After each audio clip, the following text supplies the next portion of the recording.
বাড়িতে নীলমণির ছড়াছড়ি গোটা ৫-৬ চারা আছে, তার মধ্যে কিন্তু বড় চারা বলতে এটা টবে করা আছে। গত বছর আমি উত্তরাখণ্ডে ছিলাম, মা ছবি পাঠিয়েছিল, আমার দেখার সৌভাগ্য হয়নি, চাক্ষুষ।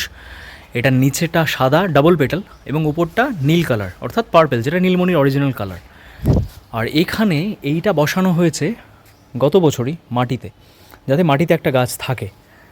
তো এখন আজকে সকালে বাড়িতে এসে দেখতে পাচ্ছি, দেখো নীলমণির এরকম সব স্টিক বেরিয়েছে এবং এইটাতে ফুলও কিন্তু ফুটে গেছে।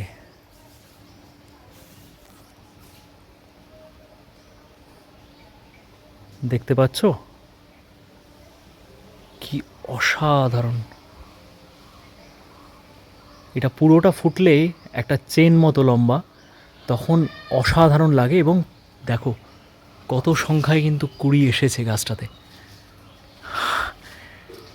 এটাই হচ্ছে একটা গাছকে তিল তিল করে মানুষ করার সার্থকতা।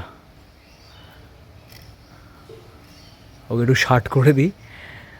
প্রচুর প্রচুর কুড়ি এসেছে, প্রচুর। দেখো এখানেও ফুটছে এগুলো।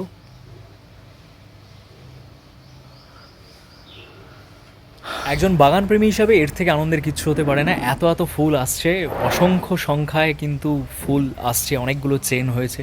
তো চলো গাছটা ভরে উঠুক ফুলে, সেই ভিডিও তোমাদের সাথে শেয়ার করবো। স্টে টিউন, সবাই ভালো থাকো, সুস্থ থাকো, ওয়ান লাইফ ওই করে বাঁচো, আর ভালো ভালো গাছ লাগাও। জয় গুরু।